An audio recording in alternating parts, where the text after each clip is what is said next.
Good afternoon, and thank you again for joining us for our weekly New Hampshire COVID-19 Vaccine Alliance meeting. A real recap of our mission for those who are new. Our mission here is really to convene stakeholders across New Hampshire to promote the vaccine confidence, to support accurate and consistent messaging, and to foster coordination of the vaccines allocation process. To do that, our goals are to promote public buy-in for the vaccines, to increase immunization rates, and most importantly, to help act as a force multiplier to support the COVID vaccine communications and allocations plan by DHHS. Third, it's to counter misinformation about the COVID vaccines, and finally, to foster use of New Hampshire's immunization information system, which we'll be talking more about in the coming weeks. Again, I want to thank our Alliance sponsors, Harvard Pilgrim, Anthem, Garrett Medical Center, Convenient MD, WellSense Health Plans, and New Hampshire Healthy Families. Thank you very much. Before I go too much farther, I just want to, if there's anyone here from the Department of Health and Human Services, just acknowledge in the chat so our tech person can promote you. We are hoping to have Kristen Dursey or Elizabeth Daly, perhaps some other staff, talk today a little bit about the health equity plan and distribution allocation, as well as those who are homebound. So that's what we're hoping to have, but you know, it's always demands on their time. So again, if you're from DHHS and here to present, just let Brian know, and we'll get you promoted. Just a takeaway from our last Alliance meeting, again, we're urging everyone in phase one to register. It did a tremendous job this weekend, getting over 11,000, I think 500 vaccines of the Janssen vaccine into arms. That's just huge. And so that's allowed us to, and the state as a whole, to move us to phase two quicker. Also a reminder, if you're one of those practices, pharmacies, or hospitals who signed a provider agreement, and you have some questions on how you may be engaged or how you can hopefully get some supply down the line here, there's an email address there that you can reach out to ask your questions. Also, the state in phase two is going over to their own VMS, and they're going to be using the immunization information systems moving forward. We're working with the Division of Public Health Services on some education strategies, how to reach out to various provider groups to help facilitate that process. And also, just a quick mention that the 2A guidance is now available, and it's on the vaccine site. Great. I see that we have our colleagues from DHHS on, and saying they can't make it today. So we'll go into phase two, Brian. Going on, for those who are hesitant for phase one and any of that, we do have some talking points under our Mask Up New Hampshire COVID vaccine that was developed. Also, the CDC has similar kind of toolkits and talking points. The New England Journal of Medicine also has some good FAQs. And finally, we'll talk a little bit now later about our vaccine education toolkit by the Ad Council and how we're using that moving forward. Next slide, please. Takeaways from this March as far as policy. So key dates for phase two COVID allocation process include dates for starting on this Friday, March 12th, that the regional health public networks are reaching out to various local school districts and setting up clinics through them on a closed pod system to distribute the vaccine. We know a number of districts are using this first weekend to really do that. If they don't have those closed pods available, then on March 17th, all other teachers and child care staff can make an appointment on the 17th through the VMS. And on or about the 22nd, those appointments will begin at those all the fixed sites across the state. Also in phase 2B, and that's individuals who are 50 years and older, on March 22nd at 8 a.m., I believe it is, registration opens.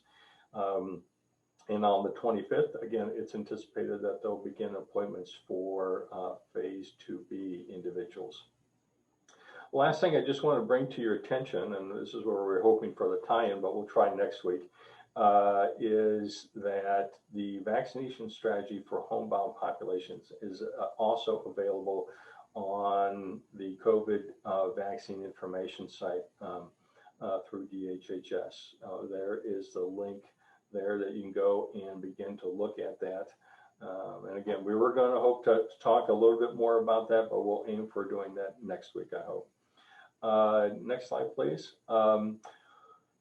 So now that we're moving into phase 2, we're really kind of shifting gears away from allocation strategies, except for, as we mentioned before, those who are homebound and as part of the Health Equity Project. And we're really more focusing on messaging and how to influence those individuals who are hesitant. So we have a couple events that we've already set up.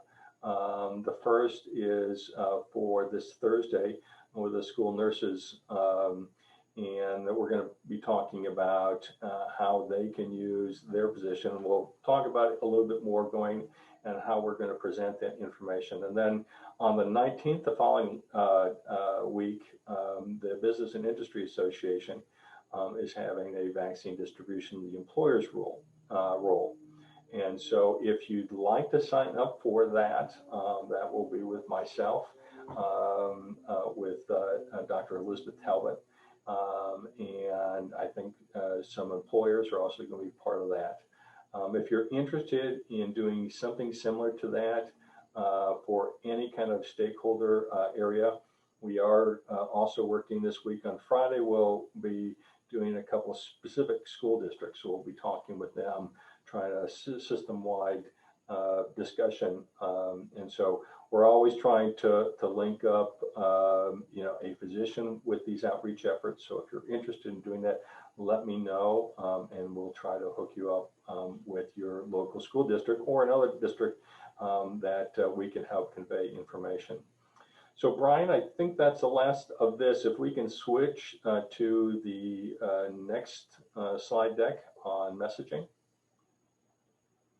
And we're happy to take any questions as you have and moving forward.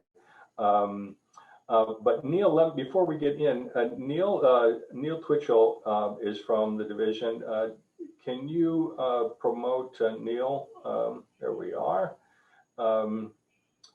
Neil, if you'll show yourself, if you have a camera. If not, we'll try to do this through just voice. But Neil's here. If we have any questions about there he is, about the homebound strategy or the health equity strategy. Neil, I don't know if you're prepared to talk on those at all, a little bit, or just an overview. Yeah, I can speak a little bit of an overview. Kirsten unexpectedly wasn't able to join today, so I don't have a presentation or anything ready for people, but I'm involved in both of these initiatives. For those who don't know me, I'm an administrator in community health development in the Division of Public Health Services, and I facilitate the development of the regional public health networks, as well as I'm a member of our incident management team within DPHS. So as far as the equity initiative goes, this is something that we've been very intentional about right from the beginning of this. Many of you know that we allocate 10% of vaccine every week to go to these hard to reach and vulnerable populations. The final technical assistance guidance, and for those of you that are familiar with our other technical assistance guidances that have been put out for each phase, the guidance for the equity initiative is still under final approval, but I can run you through it. Basically, one of the main tenets is we're working both to provide vaccination opportunities in very vulnerable census tracts that have been identified by CDC as part of a COVID vulnerability assessment that they did. And so that's a number of census tracts here in the state. And so there's a geographic focus to some of this, but then the other component of it is really a population-based focused, and Homebound is a good example of that, where regardless of where someone lives, they're vulnerable for a different reason that isn't based in geography. So there's sort of that two different arms to it.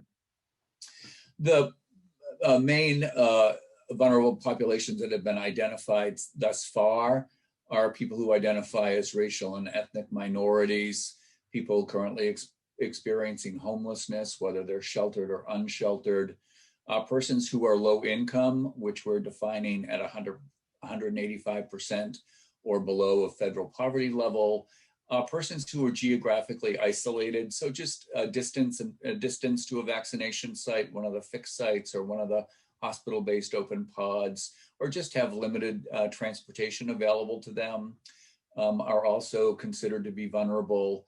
Again, persons who are homebound, persons who don't have a medical home, persons with disabilities or other functional needs that really impact their ability to, again, access one of these other vaccine distribution sites.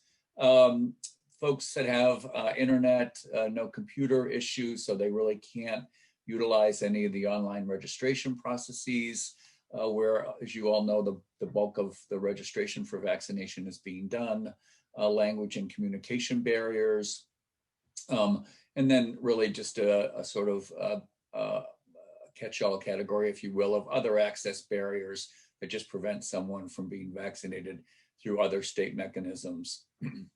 Excuse me. So that's just a quick rundown through these various populations. But again, on the program side of it, again, we allocate 10% of the vaccine that comes into the state every week to serve these populations. And we push that allocation through the regional public health networks. So they really are currently working with community-based agencies that serve these populations primarily to identify clients that may be interested in coming to an equity clinic. Some of those are being set up in collaboration with the agencies that are serving these at-risk populations. Excuse me.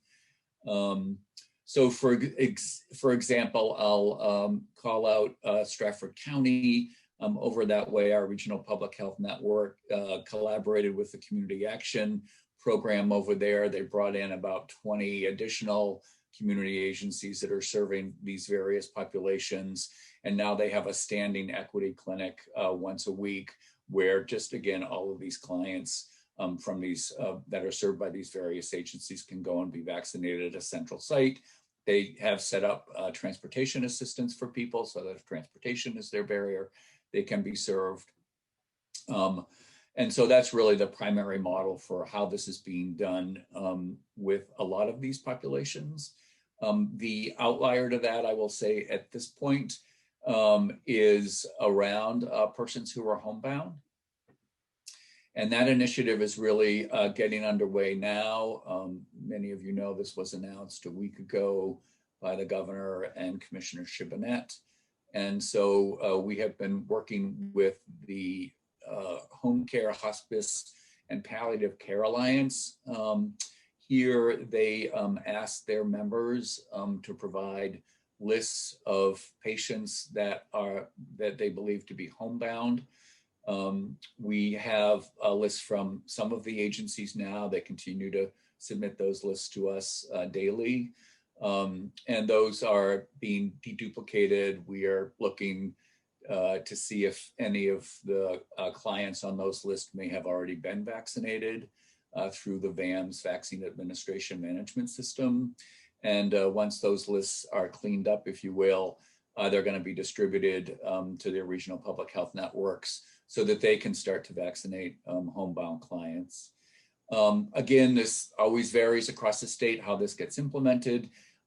Some of the home care agencies, the local home care agencies, have indicated the capability to either vaccinate their own clients as well as additional clients. And so when you look across the state, there's different alignments, if you will, and capabilities among the home care agencies as far as them being an active participant in getting these clients vaccinated. In those areas where the home care agency isn't able to vaccinate their own clients, and clients are being identified in other ways, I should mention as well.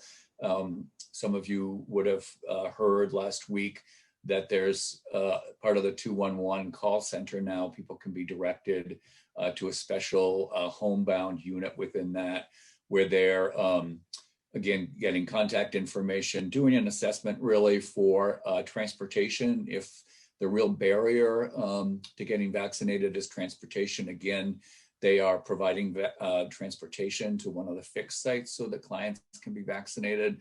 But for those folks that are truly homebound, the regional public health networks have set up what are known as strike teams, usually two-person teams that can go out and vaccinate clients in a community over the course of a day. So obviously this is an effort that will take some weeks to get through. We have a very broad range, I will say, of the estimates of the size of this population. And so we're really just getting a much better idea about the total size of the population as we get the lists in, both from the home care agencies as well as from the 211 call center. Again, the idea is that people who are homebound and need and desire to be vaccinated will be reached probably through one of these different initiatives over the next month. So I think that's probably where I'll close for now, Jim, but if people have questions or would like some more clarification. That's great. Thank you, Neil. I really do appreciate you kind of jumping on here to kind of fill the void. Yeah, there's a couple questions. If we have stakeholders on the line who want to help contribute to that process, we've heard things like maybe offering, some kind of mobile van or mobile home to help push out to locations or to homebound individuals. If they're interested in engaging with the department, how best to do that, or is there a contact that they should be going through to kind of inquire how they can contribute to either the health equity or the homebound effort? Yeah, for now, the best contact is Kirsten Dursey, who is leading this equity initiative for the division. So she would be the best person to submit any ideas or offers of support. Okay, we'll post that email before we leave today.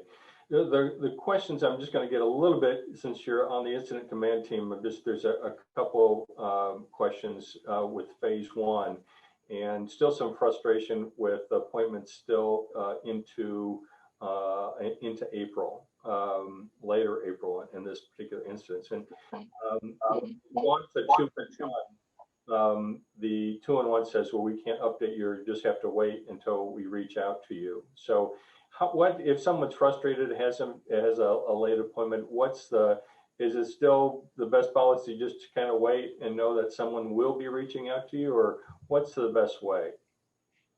No, the state is very committed to getting folks in phase one vaccinated really ASAP. So people should reach out directly. Let me send you after the call, perhaps, Jim, I'll send you a different email address where people can direct, these questions to, that I will guarantee will be addressed. So great. Okay. Happy to do that. so just going forward again, we'll supply that information. There is a comment here that sometimes on the calls on Thursday at noon that are done by Dr. Chan and some of the other division of public health staff, and some of the answers that are coming out there, sometimes they differ from some of the policy pronouncements that Governor Sununu makes. And I think what I would generally say is that Dr. Chan, Dr. Talbot are really focusing more on the science of the vaccines and what, not necessarily the process of the allocation. So there can be differences between kind of the science and how the state intends to kind of implement some of those things. You'll see too that even when CDC guidance comes forward, usually Dr. Chan and a team will look at that guidance and then say exactly how that's going to apply to New Hampshire or not. Many times it's similar, but sometimes there's differences that we've seen through the pandemic where the state may take a more liberal stance, or they may in some areas say we're not going in that particular direction. So there can be differences even within state government on how things are moving. But what we're trying to do is kind of help collectively move everyone forward. If there's questions or concerns that arise from things that you hear, and that's something you can come to us, and we deal with those issues all the time, and we're happy to try to resolve those or to clarify those for you. We're doing that on issues that haven't really emerged yet, that we know will be issues with the allocation process with some of the vaccines. So again, we'll take that on. The other question, I don't think it relates to the allocation process per se, but just was wondering if there's any particular outreach plan for the mental health community that you're aware of, Neil, or those who are hesitant with in the mental health community. Yeah, that is one area that I'm not familiar with, but they certainly, would be covered under the equity allocation. As always, we would encourage providers, whether that's their healthcare provider or their mental health provider, to try to work with clients to see what the best opportunity for vaccination might be. Great. What I can extend is we are working with specific communities, so we're happy to work with any, whether it's a disability rights organization or if it's NAMI, we're happy to collaborate on those kind of outreach efforts. And we have developed, to that extent, we have kind of taken some of the frequently asked questions, and we take those and then look and tailor them more to specific audiences. So in particular, we've developed something for the school nurses that really talks, in some questions, highlights things that they feel that their audience are going to be sensitive to.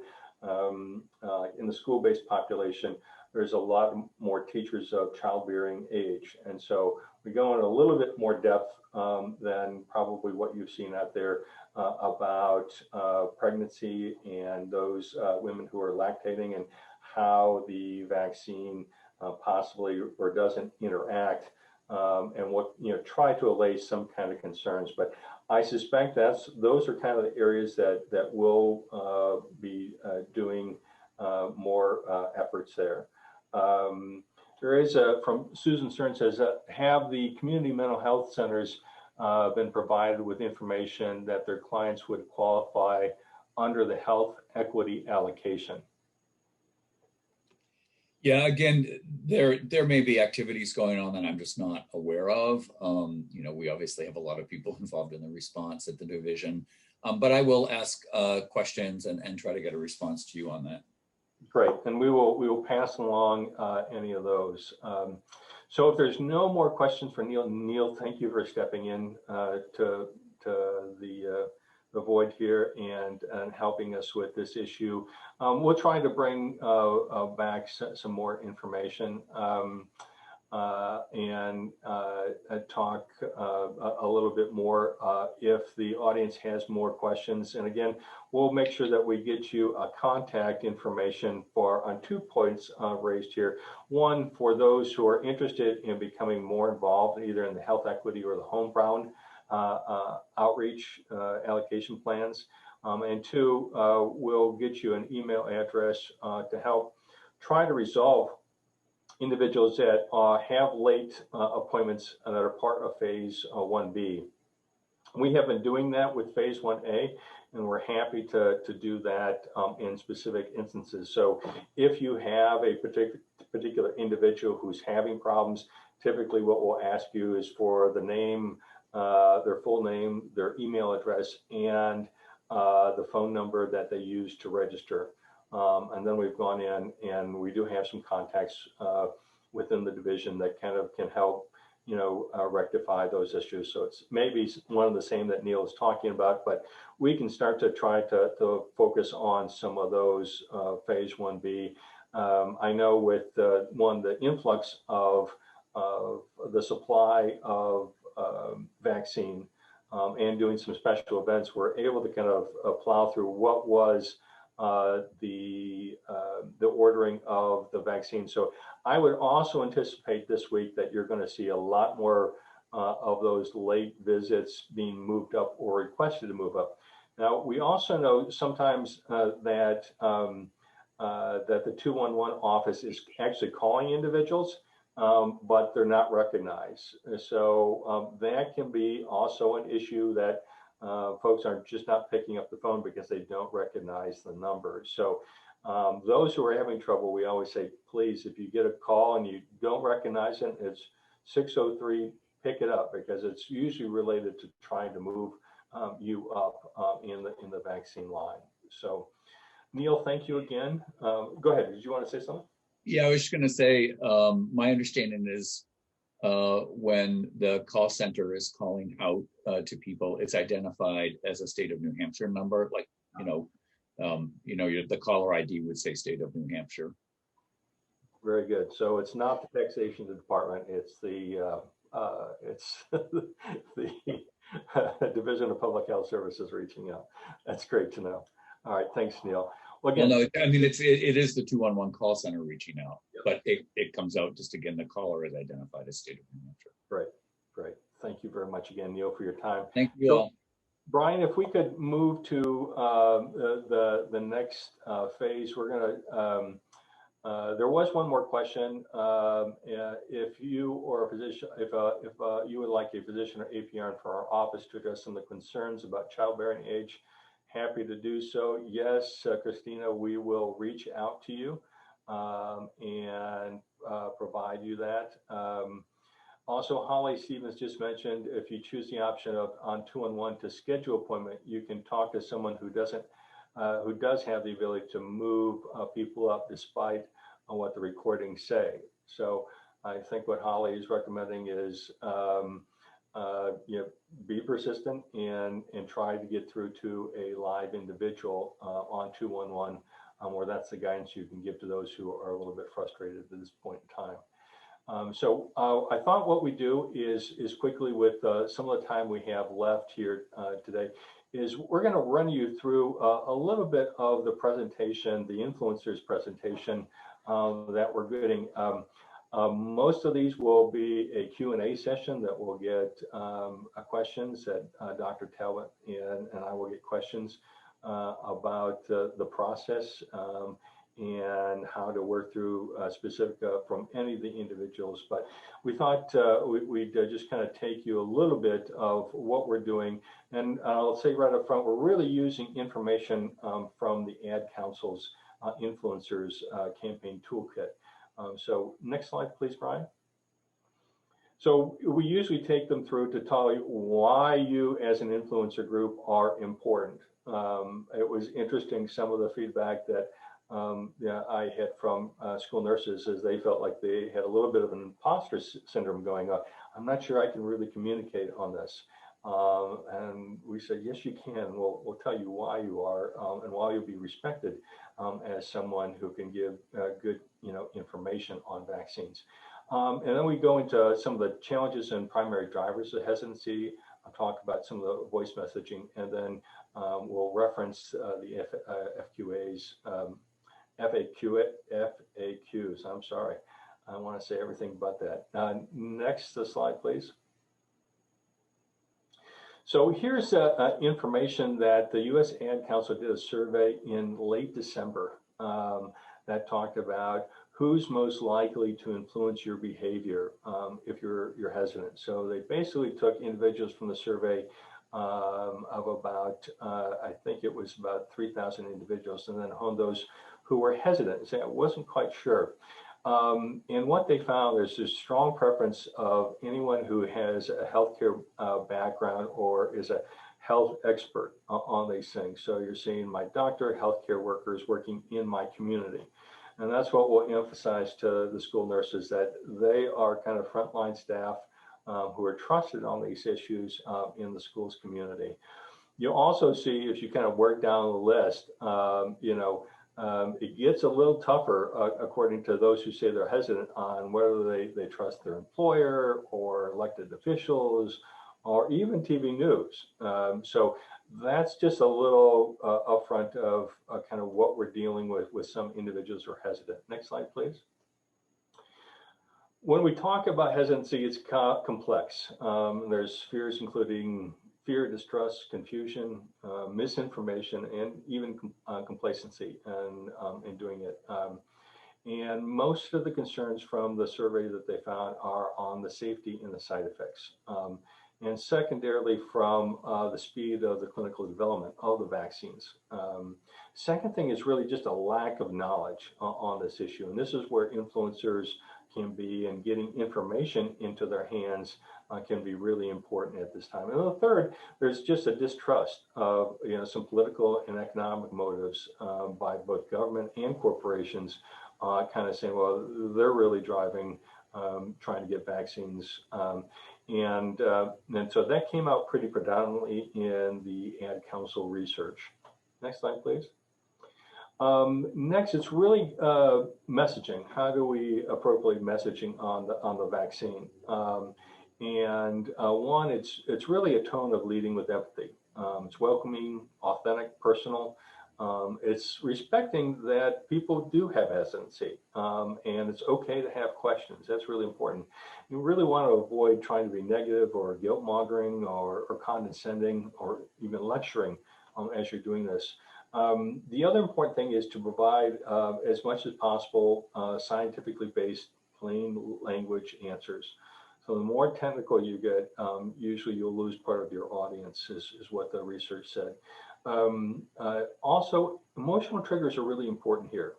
So what was identified, that it's those moments that have been missed because of the pandemic are very powerful reminders of what the end goal is and why it's important to be vaccinated. And also it's from, your perspective. So, it's emphasizing that, you're going to take the vaccine or planning to, or have already gotten, and you're protecting yourself, your loved ones, and your community.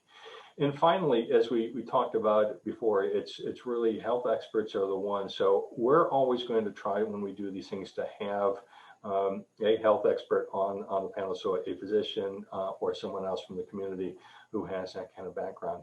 Here are some of the other things that the don'ts that you want to do is, it's the fear tactics. They're not likely to generate trust or to get questions answered. It's also guilt, this idea of, well, you're just being a free rider. I think what the research points out from the survey is that more people are worried about being guinea pigs here. You have to be clear about the facts. Don't sugarcoat them, explain them well. You don't have to diminish them, but just straight reporting kind of on the facts as best we can do it at this time. And it's not necessarily about getting back to normal, it's about getting back to life. That's really important. The new normal is probably going to be different than it was 2 years ago. And we're not going to get out of this automatically overnight. So it's important to emphasize those things. So here are some of the questions that were developed. Many of these that you've seen in others. but you can really see that some of the number 3 and 4, particularly that we're focusing on these talking points, are common things. What if I have an allergy, and what kind of allergy what I have would preclude me from getting the vaccine? I'm not going to go into those answers. And then also those who are childbearing age, if I want to become pregnant or want to have a child someday, or I'm lactating, what that is. We try to go through and accurately describe what the side effects are possible. And then a lot of individuals want to know, and there's some new CDC guidance out, which I think we'll probably see in a new health alert notice from Dr. Chan. My guess is this week. We're taking the CDC guidance and kind of framing it into kind of New Hampshire policy. So it will be what happens once I have gotten the vaccine. What can I do with others who have been vaccinated or haven't been vaccinated at this point in time? So more questions like that. Probably this is a similar format that we'll use when we're talking to employers. Again, we'll take it to the BI and try to format questions up. And I would just point you to, if you look up the Ad Council's Vaccine Education Toolkit, there's a lot of information there. There's some great PSAs that some are directed to minority communities. And so I'd encourage you to look at that for your particular stakeholder populations. We are working also with some clergy groups on that and working through some policy issues with them about the vaccine as we move forward. So happy to take any questions that you may have.